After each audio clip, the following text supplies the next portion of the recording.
The hammering jolted me awake at dawn, a relentless clanging that ripped through the quiet of my lakeside home. I stumbled to the window, expecting a raccoon rummaging through the trash, but what I saw froze my blood. Construction crews, their faces grim under hard hats, bolting steel barriers across my private dock.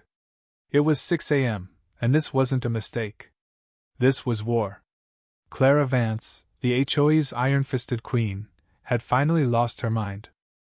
Barefoot, clutching a coffee mug that trembled in my grip, I stared. Half-conviewine said I was trapped in a fever dream.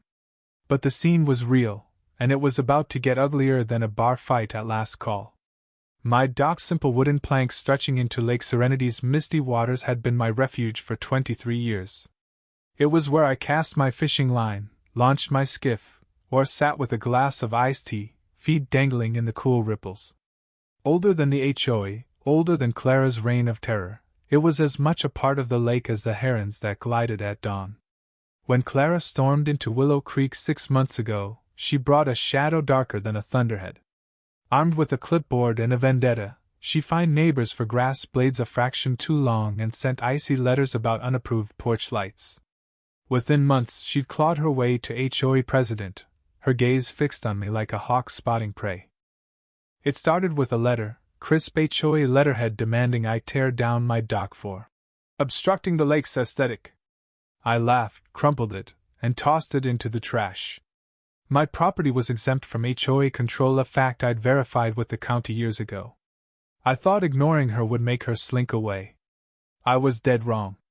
Clara's attacks grew sharper, anonymous complaints about my boat's engine, a sham inspection declaring my code-compliant dock hazardous, even a face-to-face confrontation where she sneered that I was ruining the community's charm. Cool as steel, I told her she had no power over my land and to stay off it or face trespassing charges. She stormed away, hissing that she'd fix this eyesore. Now here she was, her crew welding barriers to my dock's posts, a sign screaming, "Access prohibited, Willow Creek HOA." The audacity was almost comical, but fury burned hotter than amusement. She thought she could lock me out of my own property and walk away unscathed. I charged outside in pajamas, coffee mug raised like a gavel, demanding to know who authorized this outrage. A worker, cigarette dangling from his lip, shrugged. "Clara's paying us. That's all I know." I warned them they were trespassing, liable for every dent and scratch. They hesitated, eyes flickering, but kept working, tethered to her paycheck. Instead of shouting, I channeled every courtroom drama I'd ever seen, snapping photos of every bolt, sign, and face. Evy Denke was my sword. Clara had declared war, and I'd fight with law, not fists. I called the sheriff for trespassing and vandalism, then my lawyer friend Ethan, a real estate pitbull who lived for crushing bullies. Finally, I contacted the county land office, requesting every deed and water rights record tied to my property. If Clara wanted a fight, she'd brought a toothpick to a cannon battle. That night, I sat by the window, the barricaded dock glowing under moonlight like a battlefield relic.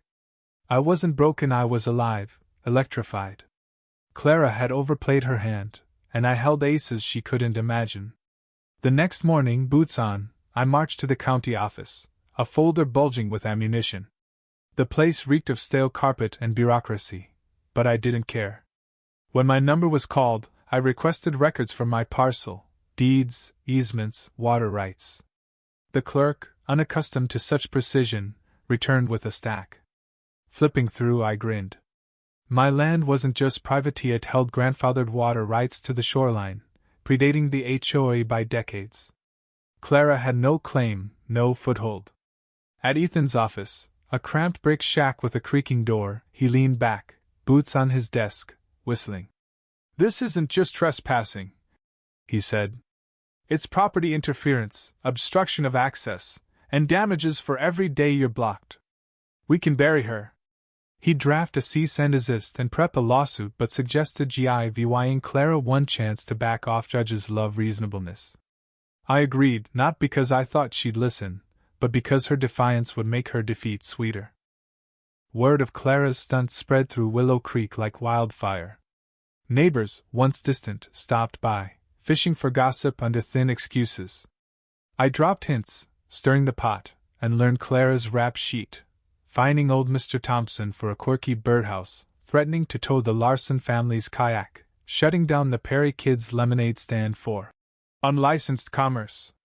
People were fed up, but fear kept them quiet. Clara ruled with an iron grip. This wasn't just about my dock anymore. It was about breaking her chokehold. The HOA meeting loomed, and I prepared like a general, gathering deeds, maps, and photos. Ethan came along for legal muscle. The community center was packed, the air thick with tension. Clara sat at the head table, smug, her cronies shifting nervously. When I took the floor, her eyes narrowed, but she couldn't silence me without looking like a dictator. I laid out my case, my property's exemption, her legal barriers, my legal rights. I flashed documents, deeds, records, snapshots of her handiwork. Clara's face reddened, her hands gripping her chair. Murmurs grew, nods spread. She tried to interrupt, blathering about community standards, but the truth hit like a sledgehammer. I closed with a warning: remove the barriers in 72 hours, or I'd sue the HOA and every complicit board member. The room erupted, neighbors whispering, Clara's allies squirming. I walked out, the night air sharp, my shot fired true. Morning brought not retreat, but defiance. New fences stretched into the lake's shallows, signs proclaiming, "No trespassing HOA property." Clara hadn't just ignored mesh, doubled down, turning my dock into a fortress. I stood on my lawn, fists clenched, breath heavy. She thought bullying harder would break me. She was wrong. She dug her grave deeper. I photographed every inch, recorded video of fences blocking the public shoreline. This was no longer just my fight, it was a community issue. At Ethan's, he grinned at the photos. "She's claiming public land, obstructing now VY Gable Waters County level violations." We filed complaints with the county and NVY Environmental Board, plus a lawsuit for punitive damages. Neighbors, once timid, erupted, flooding emergency meetings to demand Clara's removal. Her loyalists panicked, their power crumbling. 2 days later, a county truck rolled up. Inspectors, badges gleaming, asked to see the barriers. I led them to the dock, handing over my deeds. They measured, photographed, and muttered about Clara's gall. She marched up, clipboard in hand, demanding to know why they were on her property. An inspector asked for her legal claim. She stammered about bylaws, producing nothing. I handed over my records clear as daylight. "Remove these barriers, ma'am, or face fines," the inspector said. Clara's face turned beet red, words failing. She stomped off, defeated. The inspectors promised an order to dismantle within days. I leaned on my porch, savoring her humiliation, but I wasn't done. Me trump card waited. Ethan called with a bombshell. Digging through archives, he'd found a land trust naming me steward of the shoreline, with authority to manage access and remove unauthorized structures. Clara wasn't just powerless, I outranked her. I drafted a notice to the HOA, attaching trust documents, demanding an emergency meeting. Sunset painted the lake gold as I stood by my dock, smiling. Clara's storm was turning on her. The meeting night buzzed with tension, cars spilling from the lot. Inside, Clara sat defiant, but her eyes darted nervously. I walked to the center, folder heavy, and spoke calm, factual, unstoppable. I detailed my property's independence, her trespass, her waterway violations, then dropped my stewardship, a legal sledgehammer. The room fell silent, neighbors awestruck. Clara's rebuttal, accusing me of exploiting technicalities, rang hollow. Neighbors unleashed years of grievances, fines for flower beds, threats over sheds. The vote to oust her was a landslide. Clara fled, the door slamming her exit. County crews dismantled the barriers days later, neighbors cheering as steel crashed. My dock stood scarred but proud. I rebuilt it stronger, adding benches for all. Clara's house sold, she slunk to another county, her legacy a cautionary tale. Willow Creek thrived, kids splashed, families picnicked, and we started a lake festival with boat races and music. One evening, guitar strumming on my dock, stars above, Mr. Thompson played harmonica and said, "You fought when it counted." I nodded, throat tight. The lake was ours not by force, but by truth and grit. As seasons turned, I fished, neighbors laughed, and the dock held firm, a promise kept.